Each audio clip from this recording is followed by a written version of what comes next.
এখন আরেকজন লোক খুব এক্সারসাইজ করে, কি করে? ডাম্পেল নেয়, পুশ-আপ দেয়, মাসল টাসল বানাইছে, সবকিছু খাইয়াটাই আমার ফুলে ফেলায় আছে। ও কিন্তু এমনি তুলে ফেলতে পারে, রাইট? কারণ ও সিদ্ধান্ত নিছিল যে আমি এভাবে শরীর চর্চা করলে আমি ওজন তুলতে পারবো। আপনি যখন সিদ্ধান্ত নেবেন যে আমি কোরআন শিখবো, বুঝবো, আল্লাহ বলছে যে তুমি যদি উপদেশ গ্রহণ করতে চাও কোরআন থেকে, তাহলে তোমার জন্য এটা সহজ।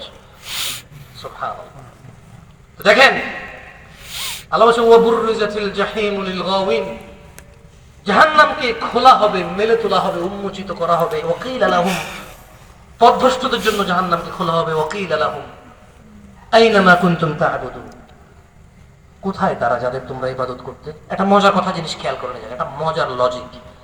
আল্লাহ বলছে যে জাহান্নামকে খুলবে পথভ্রষ্টদের জন্য। কার জন্য? কার জন্য? পথভ্রষ্ট কারা আসলে?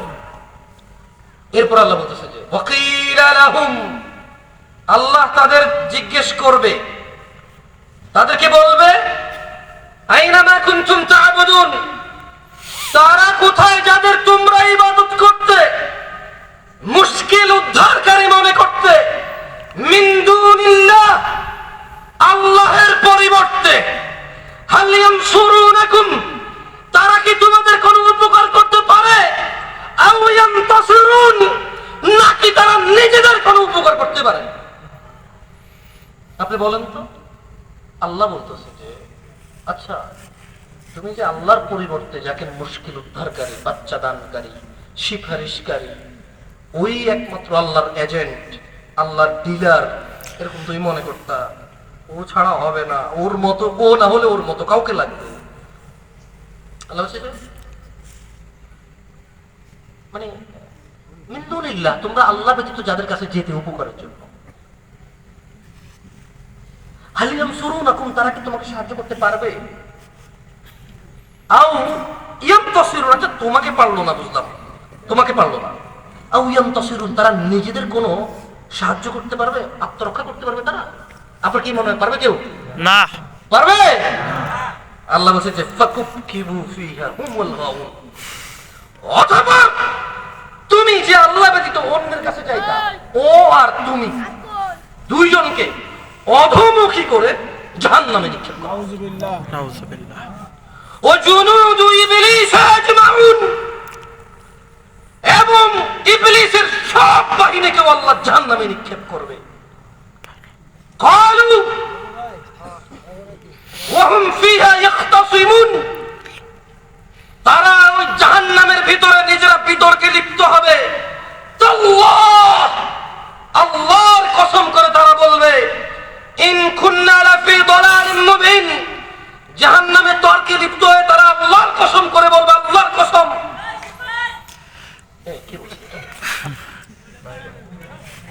ছোট বাচ্চা বলে তা কিছু বলতে দেবে, ছোট মানুষ আসুক আসুক, এদেরকে আসতে দেয় কিছুদিন পরে।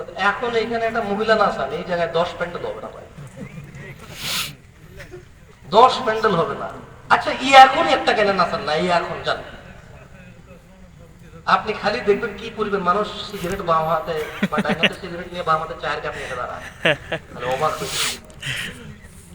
যাই হোক, আমরা কখনোই কোয়ান্টিটিতে বিশ্বস্ত নেই, আমরা কোয়ালিটিতে বিশ্বস্ত। কোথায়?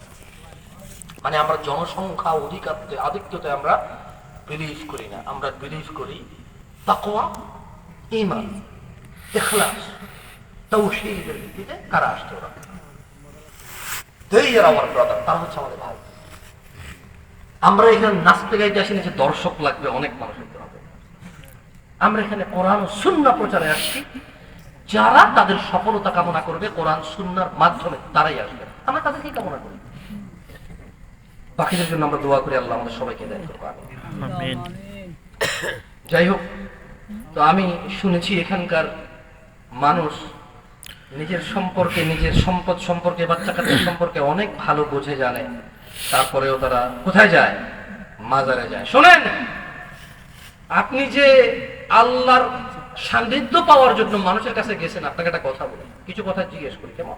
এটা একজন আরব শেখের বক্তব্য থেকে আমি করছি। উনি বলছেন যে বন্ধুত্ব কামনা করে আল্লাহ তার জন্য যথেষ্ট।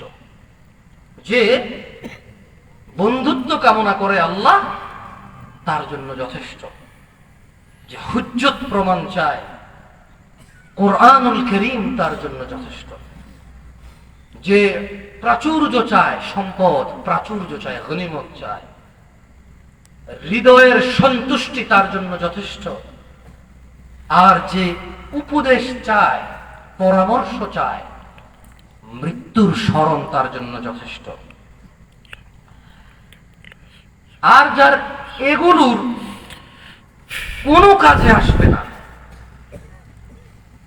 যার এগুলোতে কোনো কাজে আসবে না, মহা পরাক্রমশালী আল্লাহ তার জন্য কি যথেষ্ট। হে বনি আদম, আদমের সন্তানগণ, মন তো পড়ে আছে দুনিয়ায়, অথচ এমন কোন জাতি নেই দুনিয়া যাদেরকে একত্রিত করেছে অথপর তারা বিদায় নেয়নি। হে বনি আদম, মন তো পড়ে আছে দুনিয়ায়, অথচ দুনিয়া এমন কোন জাতি নেই যাদেরকে একত্রিত করেছে, সমাবেত করেছে, অথপর তারা দুনিয়া থেকে বিদায় নেয়নি। দাম্ভিক অহংকারী ওরা কোথায়? ফিরআউন, নমরুদ ওরা কোথায়? কোথায় আল্লাহ দ্রোহীরা ও রাসূল দ্রোহীরা, আবু লাহাব, আবু জেহেলরা কোথায়? যারা বিশ্বাস স্থাপন করে এবং তাদের অন্তর আল্লাহর জিকির দ্বারা শান্তি লাভ করে, তারাই সফল। জেনে রাখো, আল্লাহর জিকিরই মানুষের অন্তরকে পরিতৃপ্ত করতে পারে। হে তাওহীদ পন্থী, হে তাওহীদ পন্থীগণ, হে আমরা যারা আল্লাহকে এক অদ্বিতীয় মনে করি, বলুন তো কে একক? আল্লাহ। একক কে? আল্লাহ। মহামান্বিত কে? আল্লাহ। রহমান কে? আল্লাহ। রহমান কে? আল্লাহ। করুণাময় কে? আল্লাহ। চির পবিত্র কে? আল্লাহ। চির শান্তি বিধায়ক কে? আল্লাহ। নিরাপত্তা কে দেয়? আল্লাহ। মহা পরাক্রমশালী কে? আল্লাহ। কার কাছে ফিরে যেতে হবে? আল্লাহ। বৃষ্টি কে দেয়? আল্লাহ। সৃষ্টি কে করেছে? আল্লাহ। কে প্রজ্ঞাবান? আল্লাহ। কে সহনশীল? আল্লাহ। উত্তোলনকারী, উদ্ধারকারী কে? আল্লাহ। সন্তান দাতা কে? আল্লাহ। রিজিক দাতা কে? আল্লাহ। বিপদ উদ্ধারকারী কে? আল্লাহ। সুস্থতাকারী কে? আল্লাহ। সর্বশক্তিমান কে? আল্লাহ। কর্ম বিধায়ক কে? আল্লাহ। কে এক ও অদ্বিতীয়? আল্লাহ। তাহলে প্রশংসা কার? আল্লাহ। আলহামদুলিল্লাহ, আলহামদুলিল্লাহ, আলহামদুলিল্লাহ। ত্রিশালের মানুষ, আল্লাহ ব্যতীত অন্য কারো শরণাপন্ন হয়েও না। আর আল্লাহর শরণাপন্ন হওয়ার জন্য সবচেয়ে উত্তম মাধ্যম হচ্ছে মুস্তাফা সাল্লাল্লাহু আলাইহি ওয়াসাল্লাম। আলাইহি ওয়াসাল্লাম। আমি এমন এক অপরাধ সম্পর্কে 10 থেকে 15 মিনিট আর কথা বলি, আপনাদের কষ্ট দেব না ইনশাআল্লাহ। আমি আগে বলেছি, আমি বিলিভ করি যদি আপনি শুধরানোর উদ্দেশ্যে শোনেন 10 মিনিট আপনাকে তৃপ্তি দেবে। আর যদি আপনি দূর থেকে হুজুর নিয়ে আসছেন, টাকা দিবেন, টাকা উসুল করে ছাড়বেন, তাইলে 3টা পর্যন্ত বললে হবে না। আমার টাকা উসুল করার উদ্দেশ্যে যদি বসেন তাহলে আর সম্ভব হবে না, বুঝলেন? আল্লাহ মাফ করুন, আস্তাগফিরুল্লাহ। লা ইলাহা ইল্লাল্লাহ। তবে খুব আফসোস লাগতেছে আপনাদের জন্য। শেখ মোকাররম আরো বেশিক্ষণ কথা বললে আপনারা বেশি উপকৃত হবেন। ধরে নেন, ধরে নেন, কিভাবে বলি আপনি,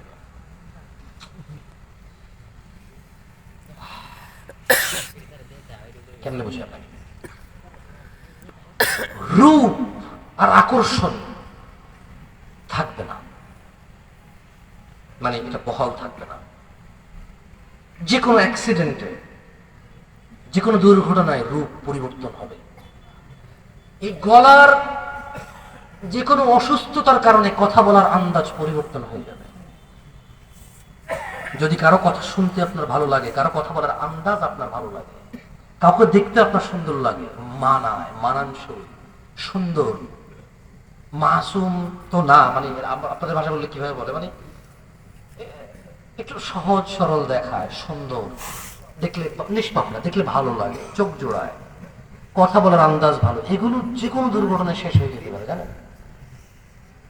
এলম থাকবে, আলেম যদি কারোর সামনেও না আসে, কথাও বলতে না পারে, বোবাও হয়ে যায়, সে কি করবে? কি করবে সে? আলেমকে গুরুত্ব দিয়েন।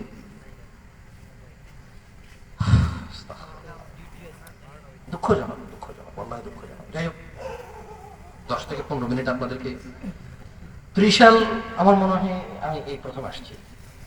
এমনি ময়মনসিং আমি 2022 সালে আসছিলাম একবার, 21 সালে। এই বছর অলরেডি এটা 3 বার চলে আসছি। মানে এই বছর মাহফিল করছি 7টা, 3 নাম্বার এখানে, এটা 3টাই আপনাদের ময়মনসিং এ। কেমন? ধানীখোলা, নারায়ণপাড়া, আর এটা হচ্ছে ত্রিশাল, নারায়ণপুর। তো মানে আমার আবার ওই যে ব্যাকগ্রাউন্ড ভালো না, মানে যেদিকে একবার যাই ওদিকে আর যেতে মন চায় না বেশি একটা। কারণ মনে কিছু করিয়েন না, কেমন? ধরেন লজ্জা দিলাম না, আয়োজকদেরই কারো কারো টাকুন নিচে প্যান্ট দেখছি, কেমন? দাড়ি কাটা দেখছি। তো আমি ওই আন্ধারিয়া পাড়া যখন মাহফিলে গেছি, কেমন? একজন ভদ্রলোক, আমি ওনার জন্য গীবত করতেছি না, আল্লাহকে সাক্ষী রেখে বলি, আমি জাস্ট উদাহরণ দিচ্ছি, ওনার নাম আমি ধরবো না। আচ্ছা জান, আন্ধারি পাড়া বাদ দেন, আমি বহু জায়গায় সেম উদাহরণ দিই। আমি এক জায়গায় গেছি, এক ভদ্রলোক আমার পরিচয় করে দিচ্ছে, ভাই উনি আমাদের মসজিদের কেশিয়ার, সরি কোষাধ্যক্ষ নাকি বললো। আমি ভাই বাংলা, এটা কঠিন বাংলা, বুঝি না জিনিসটা। আমি বললাম কোষাধ্যক্ষ মানতে বুঝি না জিনিসটা, সত্যি আমি আসলে বুঝি না জিনিসটা কি। বললো যে কোষাধ্যক্ষ বোঝেন না আপনি? বললাম যে বললো এটা কঠিন বাংলা হয়ে গেছে আমার জন্য, আপনি এটা সহজ বাংলা বলেন। হিসাব রক্ষক। আমি বললাম এটা তো সুন্দর, কিন্তু সহজে ওনাকে কি বলে বলেন? বলেন অ্যাকাউন্টস, অ্যাকাউন্টস মানে কেশিয়ার। সহজ বাংলা কি? আপনারা কেউ বলেন তো কোষাধ্যক্ষ বলেন না কেশিয়ার বলেন? এখন উনি আমাকে কোষাধ্যক্ষ বলতে যে সুন্দর করে লিখেছে, আমি তো জিনিসটা বুঝি না, শুনি না, আমাদের বাংলাদেশে বড় হয়নি। বললাম আচ্ছা, যার কাছে টাকা পয়সা থাকে উনি তো, হ্যাঁ। তো উনিও খুব আমার সাথে হ্যান্ডশেক করলো, মনোযোগ দিয়ে শুনবেন। তো এরপরে বললো যে ইনি মসজিদের অমুক, ইনি মসজিদের অমুক, ইনি মসজিদের অমুক। দেখলাম যে সবার দাঁড়িয়ে এত বড় বড়, বয়স হচ্ছে কত বড় বড়। আমি কটাক্ষ করছি না, আমি আবারও বলি, আমি একটা উদাহরণ দিচ্ছি ওখানে, ওই উদাহরণটা আপনাদেরকে দিব। আমি চিন্তা করলাম কি ওয়াজ স্টেজে করবো, এখানে তো একটা ওয়াজ করা লাগে, মানে রুমের ভিতরে তো একটা ওয়াজ করা লাগে, স্টেজে পরে করলে করছি, না করলে না, আগে এখানে করে আমি ওয়াজ। তো আমি ওদেরকে, মানে ওই যে কোষাধ্যক্ষ অথবা কেশিয়ার এবং যারা মসজিদের হর্তাকর্তা আছেন, মসজিদটা বিশাল, মানে বিশাল বড় মসজিদ, মাশাআল্লাহ তাবারাকাল্লাহ, আল্লাহ বরকত দিক, আল্লাহ আমাদের সবাইকে দেয় দিবে, আমিন। আমি বললাম ধরে নেন একজন সুঠাম দেহের, সুন্দর তর তাজা টপ বগের যুবক, কি সুন্দর তার চেহারা, শরীরের অবয়ব অবকাঠামো, যে কেউ দেখলে বলবো যে সুবহানাল্লাহ, আল্লাহ অনেক সুন্দর করে বানাইছে। এমন একটা যুবক যে অনেক সম্পদশালী, যার মানে যার জন্য বডিগার্ড আবশ্যক, যার জন্য বডিগার্ড কি আবশ্যক, তার সাথে মানাবে। এখন ধরেন 3টা বুড়িওয়ালা পেটলা, কয়টা বুড়িওয়ালা পেটলা? 3টা, এই বড় বড় পেট, হাঁটতে পারে না, নিজের হাঁপানি আছে। এখন ধরেন ওই সুঠাম দেহের সুন্দর যুবক রাস্তা দিয়ে হেঁটে যাচ্ছে, আর এই 3টা পেটলা মোটকা ফুটকা মানুষ, আল্লাহ মাফ করুক, আমি কটাক্ষ করতেছি না, মানে এভাবে তো মানুষ বলে নাকি, যেহেতু আমি আসলে বাজেভাবে উদাহরণ দিচ্ছি তাই ভাবে বলতেছি, আদারওয়াইজ আমি কটাক্ষ করার আমার ইচ্ছা নাই, কেউ ভুল ভাবে নিয়েন না প্লিজ। কথা বুঝে, মানে মিনিং বোঝার চেষ্টা করেন, বলার ধরনের দিকে যায়েন না, উদ্দেশ্য বোঝেন। আমি বললাম ধরেন এই রাস্তা দিয়ে এই সুঠাম দেহের সুন্দর যুবক হেঁটে যাওয়ার পর যখন এর সাথে এই মানে শরীরের কোনো সাইজ নাই, কোনো শরীরের যত্ন নাই, এই লোকগুলা যখন হেঁটে যাবে, তখন যে কেউ বলবে না যে আচ্ছা এই যে সুন্দর একটা যুবক, তার সাথে এই অস্বাভাবিক স্বাস্থ্যের এই লোকগুলা কে? তখন কেউ বললো যে আরে জানো না, এটা চোর বডিগার্ড। তখন কি সবাই হাসবে না? অট্ট হাসিতে যে ও নিজের পেট নিয়ে হাঁটতে পারে, আরেকজনের বডিগার্ড দেবে কেন? বললো যে হ্যাঁ হাঁটবে।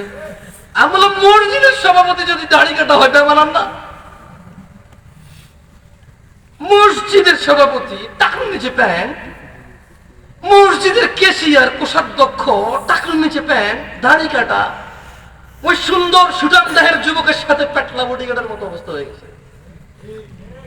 ওটা যেমন বেমানান, এখানে ওটা পরিপূর্ণ বেমানান, অসুন্দর, অসুন্দর, বেমানা, অযৌক্তিক। মসজিদ আল্লাহর ঘর, বাইতুল্লাহ, ওই এটার পরিচালনা করবে যে আল্লাহর জন্য বেশি ভালোবাসা রাখে। তো আল্লাহর জন্য কে বেশি ভালোবাসা রাখে, কম রাখে, আমরা কিভাবে জানবো? আমরা কি কারো অন্তর জানি? আমাদের পক্ষে কে মসজিদে 5 বার যায় এটাই বোঝা সম্ভবের বাইরে সম্ভব না। তার নামাজ কবুল হচ্ছে কিনা আমরা জানি না। আমাদের পক্ষে ওর সুন্নত, বাহ্যিক যে সুন্নত গুলো আছে তার শরীরে কতটুকু বহন করে এটুকুই বোঝা সম্ভবের বাইরে ও কি মসজিদ দায়িত্ব পাওয়ার জন্য এটা করছে নাকি আল্লাহর ভালোবাসায়, নবীর ভালোবাসায় করছে, এটা জানা আমাদের পক্ষে কিনা। তাহলে আমরা যেটা সম্পূর্ণ পিছিয়ে পড়ে থাকে লাভ আছে? যেটুক বুঝি ওটুকু বিচার করবো, যেটুক বুঝি ওটুকু কি করবো? বিচার করবো। যতটুক বুঝি না ক্ষমতা না ওটুকু আমার পড়ার দরকার নাই। আল্লাহ আমাদেরকে বুঝার তৌফিক দান করুন। আমিন। যাই হোক, আমি আমার টপিকে চলে আসি। রাত অলরেডি 12টা বেজে গেছে। যারা যারা নামাজ পড়েন না তাদের জন্য কোনো টেনশন নাই। যারা নামাজ পড়েন তাদেরকে বেশিক্ষণ আর বসায় রাখবো না। আউযু বিল্লাহি মিনাশ শাইতানির রাজিম। ত্রিশালের মানুষ, যুবক ও বৃদ্ধ, যুবতী ও বৃদ্ধারা মনোযোগ দিয়ে শোনো, জান্নাতকে নিজের জন্য চিরস্থায়ী হারাম করিও না। জাহান্নামকে নিজের জন্য ওয়াজিব, ফরজ করে দিও না। জাহান্নামকে নিজের জন্য। এমন অন্যায় থেকে বিরত হও যে অন্যায় তোমাকে জান্নাতে কখনো ঢুকতে দেবে না। এমন অন্যায় থেকে বিরত হও যে অন্যায় তোমাকে চিরস্থায়ী জাহান্নামী করবে। ওয়াইল ক্বালা লুকমান, আর স্মরণ করুন আল্লাহর নবীকে আল্লাহ বলছেন যখন লুকমান তার ছেলেকে বলল ওয়া ইয়াইলু, বাপ তার ছেলেকে ওয়াজ করছে। ভাবা যায়? ভাবা যায়? লুকমান তার ছেলেকে ওয়াজ করছে। এখন আপনার ছেলেকে ওয়াজ করার জন্য আমি আসতে হয়, আরেকজন আসতে হয়, আপনি করেন না। আপনার মেয়েকে ওয়াজ করার জন্য কেউ আসতে হবে, আপনি করবেন না। কিন্তু লুকমান, যার কথা আল্লাহ কোরআনে উল্লেখ করছে পজিটিভলি, কি ভালোভাবে উল্লেখ করছে, ভালো উদাহরণ হিসেবে উল্লেখ করছে আল্লাহ। এমন মানে ওই লোকটা কত সৌভাগ্যবান, যার কথা আল্লাহ কোরআনে বলছে এবং ভালো উদাহরণ দিয়ে বলছে। উম্মতে মুহাম্মাদের জন্য উদাহরণ দিয়ে গেছে ভালো, যে ওর কথাটাকে ফলো করো, জান্নাতে ঢুকবা। সুবহানাল্লাহ। উম্মতে মুহাম্মাদের বাপদেরকে বলতেছে যে ওই বাপের পরামর্শ তুমি গ্রহণ করো আর তোমার ছেলেকে তুমি ওয়াজ করো। ওই বাপ তার ছেলেকে ওয়াজ করেছে কি? ওয়া হুয়া ইয়াইলু, লুকমান তার ছেলেকে ওয়াজ করছে, ইয়া বুনাই, হে আমার বৎস, লা তুশরিক বিল্লাহ, তুমি আল্লাহর সাথে শিরিক করিও না। ইন্না শিরকা লাযুলমুন আযীম, নিশ্চয়ই শিরিক পৃথিবীর যত জুলম আছে, যত খারাপ কাজ আছে, ইন্না শিরকা লাযুলমুন আযীম, নিশ্চয়ই শিরিক সবচাইতে বড় পাপ।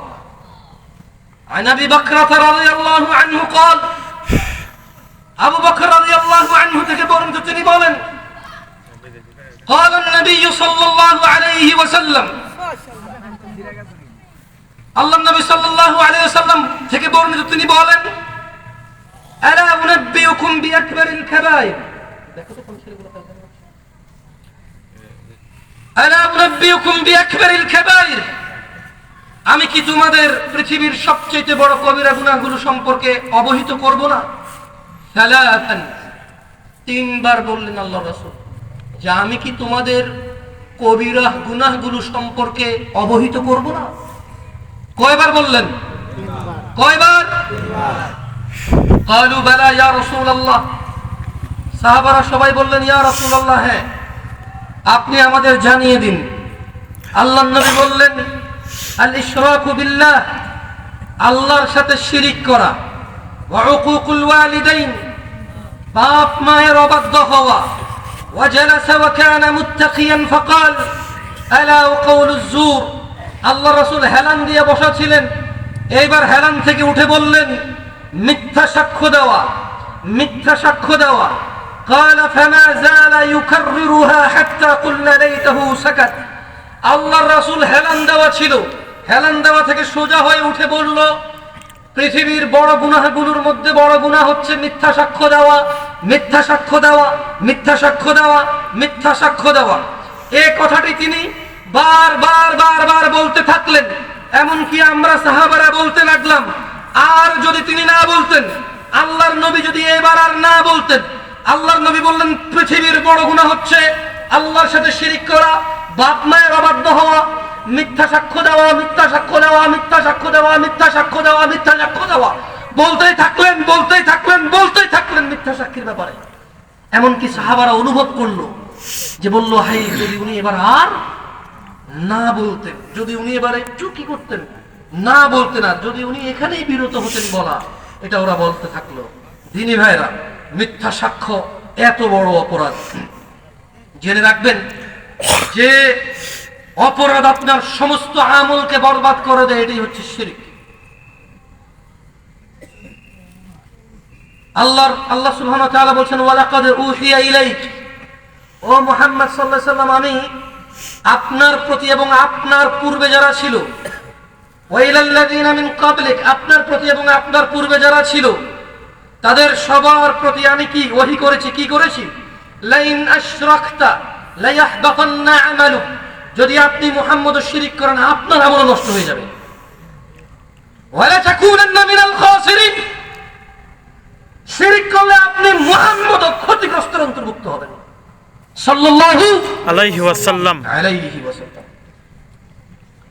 যে অপরাধ ক্ষমা হবার মতো নয় আমার ভাই। ছোট একটা উদাহরণ দিই এখানে। অপরাধ দুই প্রকার। অপরাধ কয় প্রকার? আমি কবিরা গুনাহ সগীরা গুনার কথা বলতেছি না। অপরাধের দুইটা স্টেজ আছে। কয়টা স্টেজ? কয়টা? আমার সাথে একটু বলিয়ে কেমন? কয়টা স্টেজ আছে? দুইটা। একটা হচ্ছে জীবিত মানুষের অপরাধ, আর একটা হচ্ছে মৃত মানুষের অপরাধ। একটা হচ্ছে কি, আরেকটা হচ্ছে মৃত মানুষের অপরাধ বলতে আমি আবার এটা বুঝাই নাই যে কেউ মদের বার দিয়ে মরে গেছে এরপরে গুনাহ তার উপরে যাচ্ছে, এটা বুঝাই নাই। মূলত আমি বলতে চাচ্ছি যে একজন অপরাধী সে বেঁচে আছে, আরেকজন অপরাধী সে মারা গেছে। আমি আবারও বলি, মনোযোগ দিয়ে শুনলে আমার বক্তব্য সর্বোচ্চ 5-10 মিনিটের বেশি না ইনশাআল্লাহ। 15 মিনিটের কথা বলছি, রাখতে পারি নাই, বাট এবারে 5-10 মিনিট এটা রাখবো ইনশাআল্লাহ। এর ভিতরে শেষ হয়ে যাবে বক্তব্য। কয়টা বাজে এখন? 12টা 10-এর মধ্যে ইনশাআল্লাহ শেষ। মনোযোগ দিয়ে শুনে। তাহলে একজন অপরাধী জীবিত, আরেকজন অপরাধী, সবাই বলে আরেকজন অপরাধী মৃত। এখানে একটা মানে বেঁচে থাকা লোকের জন্য একটা সুবিধা আছে। বেঁচে থাকা লোকের জন্য কি আছে? একটা সুবিধা আছে। কি সুবিধা? মানে কোরআনে আল্লাহ বলছে যে ইল্লা মান তাব, যে ব্যক্তি অপরাধ থেকে ফিরে আসে। তো কি মরা মানুষ না জেতা মানুষ? মরা মানুষ না জেতা মানুষ? জেতা মানুষ বা জীবিত মানুষ। ওয়া আমানা ঈমানান ওয়া আমিলা আমালান সালিহা, যে মানুষ অপরাধ থেকে কি করে? কি করে? ওয়া আমানা, এবং কি করে? কি করে? ওয়া আমিলা আমালান সালিহা, এবং নেক কাজ কর্ম করে, সৎকর্ম করে। আল্লাহ বলছে ফাউলাইকা ইউবাদদিলুল্লাহু সাইয়্যাতিহিম হাসানাত। এই জীবিত অপরাধী যদি অপরাধ থেকে ফিরে আসে, ঈমান আনে, ভালো কাজ করে, তাহলে তার আগের সমস্ত অপরাধকে নেকিতে পরিবর্তন করে দেবে কে? আল্লাহ। কে? আল্লাহ। গুনাহকে কি করবে? ক্ষমা করে দেবে। এটা হচ্ছে জীবিত মানুষের জন্য একটা বিশাল বড় একটা সুবর্ণ সুযোগ। কারা কারা ফজর পর্যন্ত বাঁচবেন গ্যারান্টি আছে? হাত তোলেন। নাই? তার মানে এখন হচ্ছে right time to come back. ফিরে আসার এই যে রাত 12টা, এখন 2 বাজে বা 3 বাজে, এই এখন সমস্ত অপরাধ থেকে ফিরে আসা সঠিক সময়। আমি বুঝতে পারছি অপরাধ দুই ব্যক্তির। কয় ব্যক্তির? জীবিত এবং জীবিত মানুষের সুবিধা কোথায়? জীবিত মানুষের সুযোগ কোথায়? বুঝছেন আপনি? সে অপরাধ না, সে অপরাধ থেকে ফিরবে এবং ঈমান আনবে, ভালো কাজ করবে, তার অপরাধ কি হয়ে যাবে? মাফ হয়ে যাবে। তার অপরাধ কি হবে? হাদিসে না কোরআনের আয়াত? হাদিসে না কোরআনের আয়াত? কোরআনের আয়াত। আমি ব্যাখ্যা দেই না, আমি অনুবাদ করছি। এবার আসেন মৃত মানুষের প্রবলেম কোথায়?